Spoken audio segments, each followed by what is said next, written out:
നമുക്ക് എല്ലാവർക്കും അറിയാം മുഖ്യമന്ത്രി പിണറായി വിജയന് ഇപ്പൊ പുതിയ കാറുകൾ വാങ്ങാൻ വേണ്ടിയിട്ട് 1 കോടി സംതിങ് എന്തോ രൂപ അനുവദിച്ചിരിക്കുകയാണ്. 2022 അവസാനമായിട്ട് കിയ കാർണിവൽ എന്ന് പറഞ്ഞ കാറ് വാങ്ങിയത്. അത് 33 ലക്ഷം രൂപ മുടക്കിയിട്ടായിരുന്നു. അപ്പോൾ ഇപ്പോൾ വന്നിരിക്കുന്ന ഈ തീരുമാനത്തെ എങ്ങനെയാണ് സൗപർണിക്ക് തോന്നുന്നത്? എന്താണ് പറയാനുള്ളത്? നിലവിൽ കേരളത്തിന്റെ ഒരു സാമ്പത്തിക സ്ഥിതി വെച്ചിട്ട് ഒരു കാർ വാങ്ങാൻ അല്ലെങ്കിൽ മുഖ്യമന്ത്രിക്ക് പുതിയൊരു കാറിന് ഫണ്ട് കൊടുക്കുന്നു അല്ലെങ്കിൽ ധനസഹായം നൽകുന്നു എന്ന് പറയുന്നത് അംഗീകരിക്കാൻ പറ്റുന്ന ഒരു കാര്യമല്ല. 1.10 കോടി രൂപയാണ് കാറിനായിട്ട് അനുവദിച്ചിരിക്കുന്നത്. നമുക്കറിയാം നമ്മുടെ കേരളത്തിന്റെ സാമ്പത്തിക സ്ഥിതി എന്ന് പറയുന്നത് വളരെ മോശമാണ്. ആരോഗ്യ മേഖലയാകട്ടെ, വിദ്യാഭ്യാസ മേഖലയാകട്ടെ, അങ്ങനെ എല്ലാ മേഖലകളും വലിയ സാമ്പത്തിക പ്രതിസന്ധിയിലൂടെ കടന്നു പോകുന്ന ഒരു കാലഘട്ടമാണ്. എന്താണ്, നമ്മൾ കടത്തിന്മേൽ കടം വാങ്ങി കൂട്ടുന്ന രീതിയിലേക്ക് നമ്മുടെ സർക്കാർ അധപ്പതിച്ചിരിക്കുന്ന ഒരു സാഹചര്യത്തിലാണ് പുതിയൊരു കാറിന് വേണ്ടിയിട്ട് ഇത്രയും ഒരു വലിയ ഫണ്ട് അനുവദിക്കുന്നത്. ഇതിന്റെ അകത്ത് കഴിഞ്ഞ ദിവസം മുഖ്യമന്ത്രി കിഫ്ബിയുടെ വിഷയം സംസാരിക്കുമ്പോൾ പോലും മുഖ്യമന്ത്രി പറഞ്ഞത് കേരളത്തിന് വികസന ആവശ്യങ്ങൾ ഏറെ ഉണ്ടെങ്കിലും ഖജനാവിൽ ആവശ്യത്തിന് പണമില്ലാത്തത് വലിയ വെല്ലുവിളിയാണെന്നാണ്. ആ പറഞ്ഞ മുഖ്യമന്ത്രിക്ക് വാഹനം വാങ്ങാൻ വേണ്ടി ഇത്രയും വലിയൊരു എമൗണ്ട് കൊടുക്കുമ്പോൾ നമുക്കത് ഒരിക്കലും സപ്പോർട്ട് ചെയ്യാൻ പറ്റില്ല. കാര്യം പൊതുജനത്തിന് ഈ പറയുന്ന 1 കോടി രൂപ അല്ലെങ്കിൽ 1 കോടി ചില്ലറ രൂപ നമ്മൾ കൊടുക്കുന്നത് പെൻഷന് വേണ്ടിയിട്ടോ, വിദ്യാഭ്യാസ മേഖലയ്ക്ക് വേണ്ടിയിട്ടോ, അല്ലെങ്കിൽ ആരോഗ്യരംഗത്തിന് വേണ്ടിയിട്ടോ അല്ല, മുഖ്യമന്ത്രിയുടെ വാഹനം മാറ്റുന്നതിന് വേണ്ടിയിട്ടാണ്. പിന്നെ 3 വർഷം കൂടുമ്പോൾ വാഹനത്തിൽ മാറ്റങ്ങൾ വരുത്തുന്നത് സ്വാഭാവികമാണ്. പക്ഷെ നമ്മുടെ ഒരു സാമ്പത്തിക സ്ഥിതി കൂടി നമ്മൾ പരിഗണിച്ചിട്ടായിരിക്കണം അങ്ങനെയുള്ള കാര്യങ്ങളുമായിട്ട് മുന്നോട്ട് പോകേണ്ടത്. നമുക്കറിയാം, PM ശ്രീയിൽ ഒപ്പുവെച്ചപ്പോൾ പോലും ആദ്യം സർക്കാർ അല്ലെങ്കിൽ CPM പറഞ്ഞ വാദം അല്ലെങ്കിൽ ശിവൻകുട്ടി പറഞ്ഞ വാദം എന്ന് പറയുന്നത് നമുക്ക് കിട്ടേണ്ട തുക വാങ്ങിച്ചെടുക്കാൻ വേണ്ടിയിട്ടാണ്.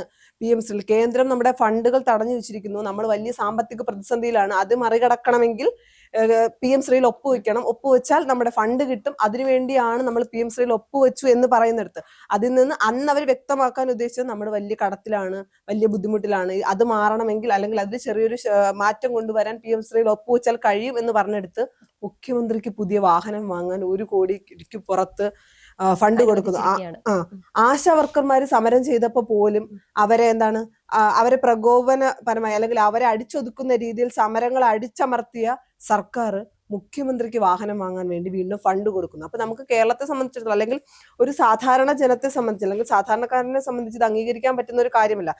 മുഖ്യമന്ത്രിക്ക് സുരക്ഷ ആവശ്യമാണ്, മുഖ്യമന്ത്രിക്ക് ഈ പറയുന്ന പോലെ വാഹനം ആവശ്യമാണ്. ഇതെല്ലാം അംഗീകരിക്കുമ്പോഴും ഇതിനൊക്കെ പുറത്ത് പൊതുജനം അല്ലെങ്കിൽ സാധാരണക്കാരുടെ ആവശ്യങ്ങളാണ് നടത്തേണ്ടത്. ഏതൊരു സർക്കാർ അധികാരത്തിൽ, അതിപ്പം കോൺഗ്രസ് സർക്കാർ ആയാലും BJP സർക്കാർ ആയാലും കമ്മ്യൂണിസ്റ്റ് സർക്കാർ ആയാലും അധികാരത്തിൽ വരുമ്പോൾ അവർ ഫസ്റ്റ് പ്രയോറിറ്റി കൊടുക്കേണ്ടത് ജനങ്ങൾക്കാണ്, പൊതുജനത്തിനാണ്.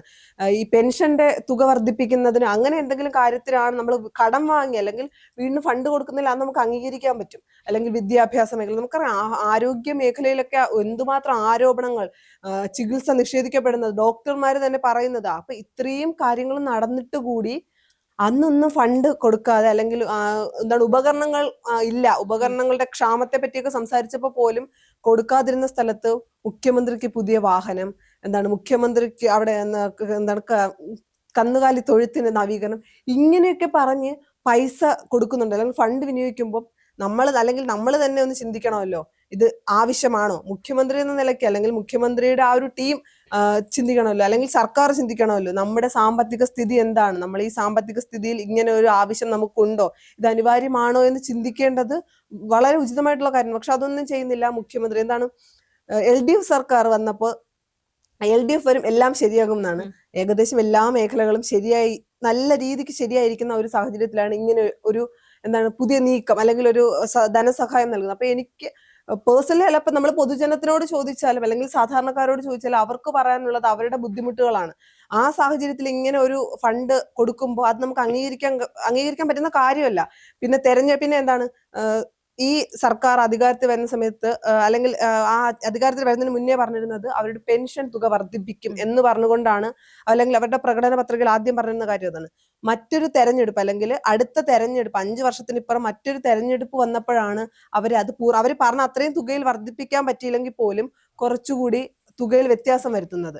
അങ്ങനെ ചെയ്യുന്ന ഒരു സർക്കാർ തെരഞ്ഞെടുപ്പ് മുന്നിൽ കണ്ട് വോട്ട് ബാങ്കുകളെ ലക്ഷ്യം വെച്ചു അല്ലെങ്കിൽ വോട്ട് ബാങ്ക് രാഷ്ട്രീയം കളിക്കുന്ന സർക്കാരാണെന്ന് നമുക്ക് കുറെ കാര്യങ്ങൾ, ആഗോള അയ്യപ്പ സംഗമം, അതിനുശേഷം സ്വർണ്ണക്കൊള്ള, അങ്ങനെയുള്ള വിഷയങ്ങൾ എടുക്കുമ്പോൾ തന്നെ നമുക്ക് മനസ്സിലാവും വോട്ട് ബാങ്ക് രാഷ്ട്രീയമാണ് ഇപ്പോൾ ഇടതുമുന്നണി അല്ലെങ്കിൽ ഇടത് സർക്കാർ മുന്നോട്ട് വയ്ക്കുന്നത്. ആ സാഹചര്യത്തിൽ കേരളം വലിയ സാമ്പത്തിക പ്രതിസന്ധിയിൽ നിൽക്കുമ്പോൾ വാഹനം വാങ്ങാൻ അല്ലെങ്കിൽ മുഖ്യമന്ത്രിയുടെ പേഴ്സണൽ സേഫ്റ്റിക്ക് വേണ്ടിയിട്ട് അല്ലെങ്കിൽ പേഴ്സണൽ ആവശ്യങ്ങൾക്ക് വേണ്ടിയിട്ട് ഒക്കെ ഇതുപോലെയുള്ള വലിയ ധൂർത്തുകൾ നടത്തുമ്പോൾ അത് കേരള ജനതയ്ക്ക് അംഗീകരിക്കാനാകില്ല. എന്താണ്, ജനങ്ങൾക്ക് വേണ്ടിയാണ് ജനപ്രതിനിധികൾ പ്രവർത്തിക്കേണ്ടത്. തങ്ങളുടെ ലാഭത്തിന് വേണ്ടി, തങ്ങളുടെ കീശ നിറയ്ക്കാനോ വേണ്ടിയാണ് എന്നുള്ള മനോഭാവം മാറിയേ പറ്റൂ. അതിപ്പോ ഏത് സർക്കാർ ആയാലും ഭരിക്കുന്ന ആരായാലും, അതിപ്പോ കേന്ദ്രത്തിലായാലും കേരളത്തിലായാലും അങ്ങനെയുള്ള നിലപാടുകൾ മാറ്റം വരണം. ജനങ്ങൾക്ക് വേണ്ടി, ജനങ്ങളുടെ ആവശ്യങ്ങൾക്ക് വേണ്ടി പ്രവർത്തിക്കുന്ന സർക്കാരാണ് വരേണ്ടത്. അതുകൊണ്ട് തന്നെ മുഖ്യമന്ത്രിയുടെ ഈ ഒരു വാഹനം വാങ്ങാൻ കൊടുത്ത ഈ ഒരു തുക അല്ലെങ്കിൽ ധനസഹായം നൽകുന്നതിനോട് എനിക്ക് യോജിക്കാൻ കഴിയില്ല. അതുപോലെ തന്നെ ശ്രദ്ധിക്കേണ്ട ഒരു കാര്യം, കഴിഞ്ഞ ഓഗസ്റ്റ് 19 മുതൽ സംസ്ഥാനത്ത് ട്രഷറി നിയന്ത്രണം കടുപ്പിച്ചിട്ടുണ്ട്. 10 ലക്ഷം രൂപയിൽ കൂടുതലുള്ള ബില്ലുകൾ പാസ്സാക്കാൻ ധനവകുപ്പിന്റെ പ്രത്യേക അനുമതി വേണം എന്നായിരുന്നു പ്രധാന നിബന്ധന. 4 മാസം പിന്നിട്ടിട്ടും ഇതിൽ ഇപ്പോഴും നിയന്ത്രണത്തിലാണ്. ഈ സാഹചര്യത്തിൽ കൂടിയാണ് മുഖ്യമന്ത്രിക്ക് വാഹനം വാങ്ങാനുള്ള 1.10 കോടി രൂപ ഉടൻ ലഭ്യമാക്കാൻ ധനവകുപ്പ് പറയുന്നത്. അപ്പൊ എല്ലാ കാര്യത്തിലും നിയന്ത്രണം ഇവര് തന്നെ ഏർപ്പെടുത്തുന്നു. പക്ഷേ രാഷ്ട്രീയക്കാരുടെ അല്ലെങ്കിൽ നേതാക്കളുടെ അല്ലെങ്കിൽ മന്ത്രിമാരുടെ കാര്യം വരുമ്പോൾ ആ നിയന്ത്രണങ്ങൾ ഇല്ലാതെ ഇവരുടെ ഇഷ്ടത്തിന് കാര്യങ്ങൾ നിർവഹിക്കുന്നു എന്ന രീതിയിലേക്ക് മാറിയിരിക്കുന്നു. ജനങ്ങൾക്ക് വേണ്ടി ഒന്നും ചെയ്യാൻ സർക്കാരിന്റെ കയ്യിൽ പൈസ ഇല്ല. അല്ലെങ്കിൽ നമുക്കറിയാം, അത് സർക്കാർ വെറുതെ പറയുന്ന കാര്യമല്ല. സാമ്പത്തികമായി കേരളം വലിയ പ്രതിസന്ധിയിലാണ്, നമുക്ക് എല്ലാവർക്കും അറിയാവുന്ന കാര്യമാണ്. നമ്മൾ പി എം ശ്രീയുടെ ആശയങ്ങളോട് നമ്മൾ പല കാര്യങ്ങൾ കൊണ്ട് നമുക്ക് അഭിപ്രായ വ്യത്യാസങ്ങൾ വന്നപ്പോൾ പോലും മന്ത്രി പറഞ്ഞൊരു വാക്കുണ്ടായിരുന്നു, നമുക്ക് അത്രയും സാമ്പത്തിക ബുദ്ധിമുട്ടാണ്, ഈ പണം കിട്ടിയാൽ വിദ്യാഭ്യാസ മേഖലയിൽ വലിയ മാറ്റങ്ങൾ കൊണ്ടുവരാം എന്നായിരുന്നു ശിവൻകുട്ടി മുന്നോട്ട്. അത് ഒരു പരിധിവരെ ശരിയായിരുന്നു. കാര്യം നമുക്ക് കിട്ടേണ്ട ഫണ്ട് കിട്ടണം എന്നുള്ളതാണ് ശിവൻകുട്ടി അന്ന്.